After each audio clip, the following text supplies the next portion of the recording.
Good day, I'm Andrea Chisholm and this is your JIS News for Wednesday, July 1.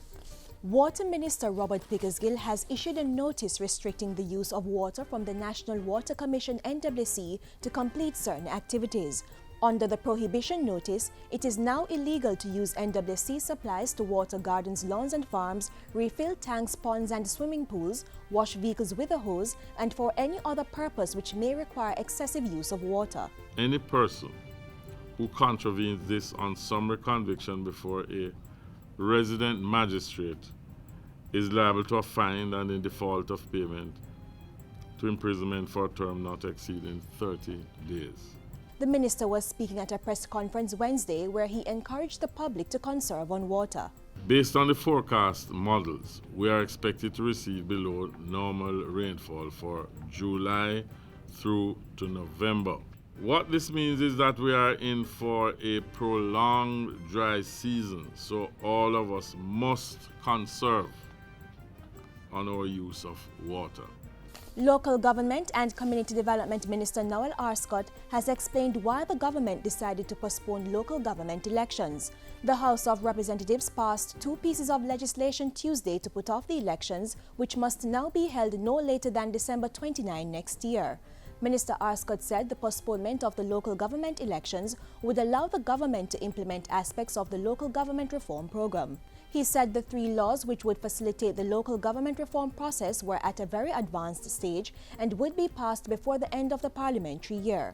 These bills, Mr. Speaker, will significantly impact the operations of the local authorities.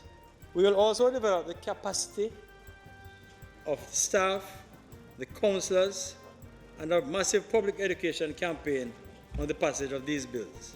Minister Arscott also cited the need to pass the Constitution Amendment Local Government Act in the Senate and the revision of the boundaries in Portmore St. Catherine as reasons for delaying the local government elections.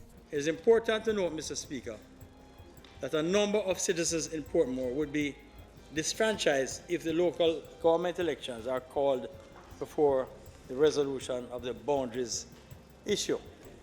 6 aspiring entrepreneurs in the corporate area have received grants totaling $430,000 from the Kingston and St. Andrew Corporation KSAC. At the recent handing over ceremony, Kingston's Mayor Senator Angela Brown-Burke said the grants which were provided under the KSAC's Enterprise Assistance Program would encourage economic growth. The idea was to identify 3 areas: startup, business development and a wage incentive as 3 areas in which we could give a little incentive so that persons could actually improve or enlarge their business.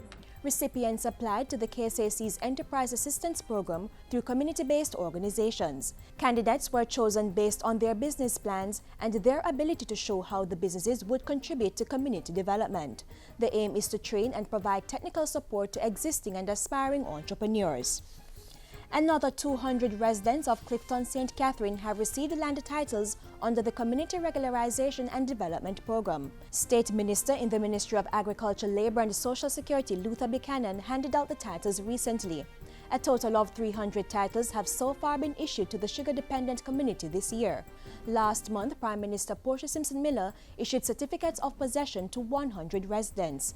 Mr. Buchanan says he's pleased with the level of work being done to transform sugar-dependent communities in St. Catherine, Clarendon, Westmoreland, St. Thomas and Trelawney. Under the Sugar Transformation Program, approximately $2.4 billion has been spent so far on projects geared at improving the lives of citizens in sugar-dependent communities.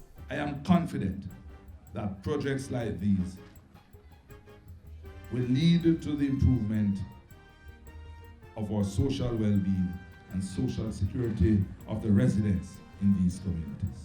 And finally, Prime Minister Portia Simpson Miller is leading Jamaica's delegation to the 36th regular meeting of CARICOM Heads of Government in Barbados. The meeting will begin tomorrow, Thursday, July 2, and end on Saturday. A release from the Office of the Prime Minister says the meeting will consider matters relating to economic growth and development in member countries.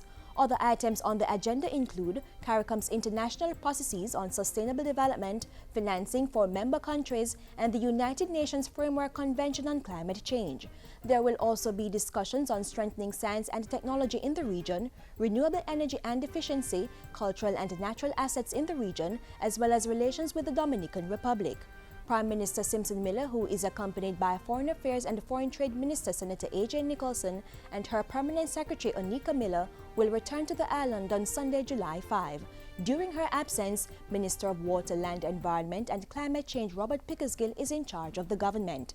And that's it for JIS News Today. I'm Andrea Chisholm. Thank you for watching.